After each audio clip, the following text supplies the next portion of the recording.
So I bought Silent Night, Deadly Night on DVD, and I was honestly surprised with how good it was. Like, it's better than the 2012 remake, and it's better than all the other Silent Night, Deadly Nights. It's actually genuinely a good movie with an interesting premise. So we find this character, and we learn more about his backstory through flashbacks, and it's pretty much very similar to the original movie, except the parents are later revealed to be bad guys. In the original Silent Night, Deadly Night, the movie starts off with the parents going to a nursing home. The grandpa says something creepy to the grandson, and then he leaves, and then the two parents are killed after a robbery gone wrong or whatever.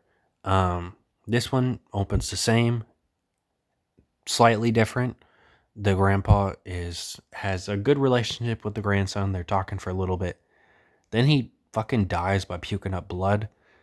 And then the two parents are killed by a robber again. The mom actually puts up a bit of a fight in this one where she ends up killing the guy with her heel. Um, and then after he's stabbed in the neck, he shoots her and she dies. Um, so crazy opening, pretty good. Um, so now we cut to him in a new town, and we see him in a store looking around. There's a guy that makes a creepy comment about how if he was 35 years younger, he'd be all over her. And then he says the words, "I'm gonna kill him." And you think, oh, he's just killing him for a creepy comment. He just kind of kills anybody, huh? It's later revealed the reason he kills people is because they're bad people. It's a very interesting premise, kind of, like Dexter. He kind of has like a dark passenger too, um, where he has this guy Charlie in his head, and he tells him who the bad people are and what they've done to deserve to be killed. And it turns out the reason he killed this guy was because this man killed his wife years ago and hid her body in the basement somewhere, or in a crawl space, as I think is what they said. Just insane.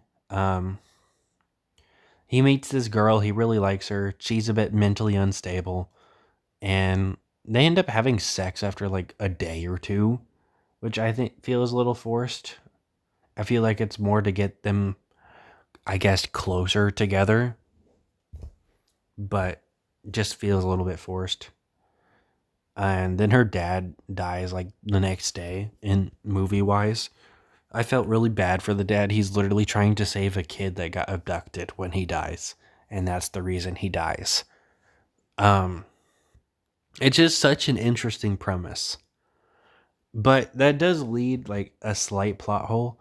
If he tells if Charlie tells, him why to kill, then one of the kills in the scene, which is fucking awesome, by the way, and obviously wouldn't work without this.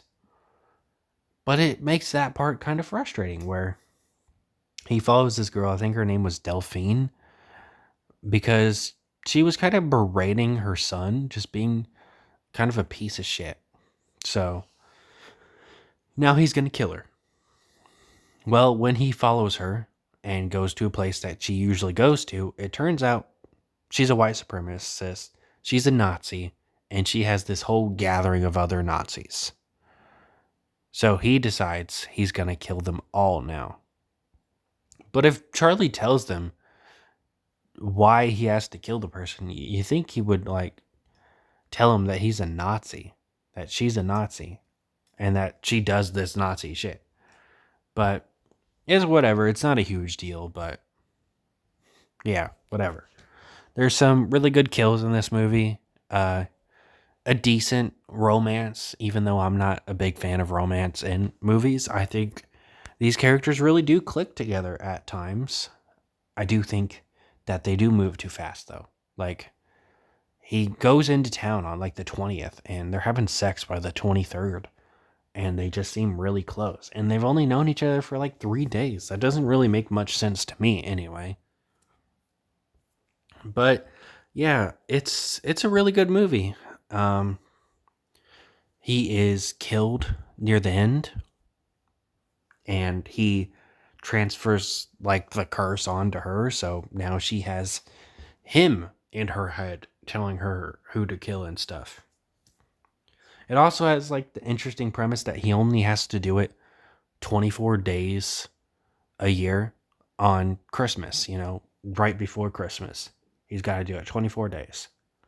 And he started doing it when he was 17, and he says he's on a 10-year streak. So he's been doing this since he was 17, hasn't missed a day. Killed 24 people every year. That's quite a bit of people. Um, and then, in the flashback montage of bad people he's killed, we get all types of kills from, the original movie, like the antler kill and the bow and arrow kill, while also seeing some new kills. And we get a reference to Garbage Day from the sequel. It's just a really fun movie. It pays tribute to the original while still, you know, giving itself a name. I do think it was kind of shitty of him to give her this curse of having to kill bad people without really telling her. Like, okay. Pretty crazy. It also was kind of not as satisfying that he kills the bad guy, that the whole reason they were going there was to let her kill the bad guy. Because the guy they kill, the Snatcher, had killed her dad. Well, it turns out her ex-boyfriend, who is abusive, was working with the Snatcher and was being paid off to let him steal kids. So then she kills her ex-boyfriend, and the movie ends with the guy now being in her head. And yeah, it's a really good movie. Honestly, I really enjoyed it. I did not expect it to be that good.